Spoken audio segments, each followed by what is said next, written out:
चाची हंसकर बोली, तो क्या करना है? सिर्फ देखने के लिए लाए हो या वह सब करना भी जानते हो? अब मैं बोला, चाची आप एक बार हुक्म दो। तब चाची ने हाँ में सर हिलाया और उसके बाद हम दोनों ने खूब डुबकी लगाई। हेलो दोस्तों, स्वागत है आपका हमारे चैनल पर। मेरा नाम नमन है और मैं बिहार के एक छोटे से गांव से हूँ और मैं अपने दादा दादी के साथ रहता था।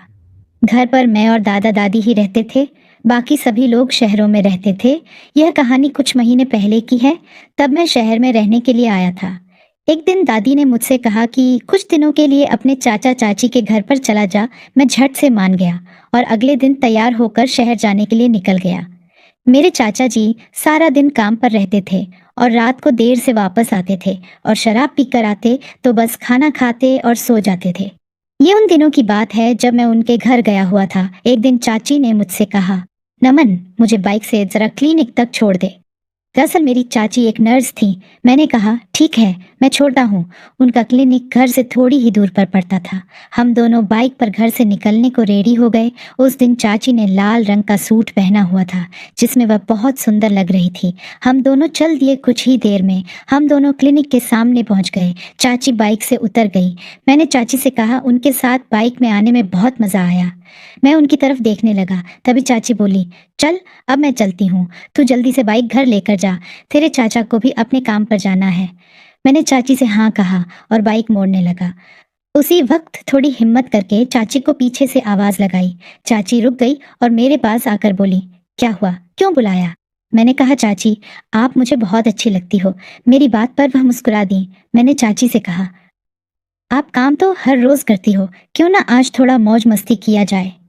मेरी इस बात पर चाची थोड़ी मुस्कुरा दी। मैं फिल्मी स्टाइल में बोला, थोड़ा घूमेंगे फिरेंगे। और क्या? चाची बोली, और अगर तेरे चाचा को पता चल गया तो जानता है क्या होगा। मैंने कहा, किसी को कुछ पता नहीं चलेगा ना, मैं कहूंगा किसी को और ना आप कहोगी किसी को। थोड़ा बहुत मिन्नतें करने के बाद चाची मान गई। उन्होंने फोन लिया और क्लिनिक में फोन करके तबीयत खराब का बहाना बनाकर छुट्टी के लिए कह दिया। उधर से छुट्टी मिलते ही चाची मेरे पीछे बाइक पर बैठ गई। अब हम दोनों एक होटल में चले गए। मैं वहां एक कमरा बुक कर लिया। फिर हम कमरे के अंदर गए। मैंने चाची से कहा, चाची आप थोड़ी देर आराम कीजिए, मैं बाइक घर छोड़कर अभी आता हूँ, चाचा को जाना होगा। मैं जल्दी जल्दी बाइक चलाता हुआ घर पहुंचा तो चाचा सामने खड़े मेरा इंतजार कर रहे थे। वह बोले, बड़ी देर लगा दी तुमने, तो मैं जाम में फंसने का बहाना बनाया।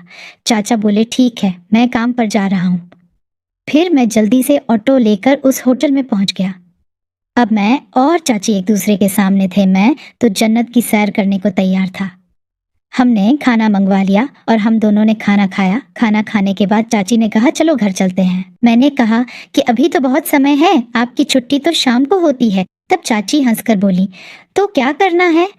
सिर्फ देखने के लिए लाए हो या वह सब करना भी जानते हो? अब मैं बोला, चाची आप एक बार हुक्म दो।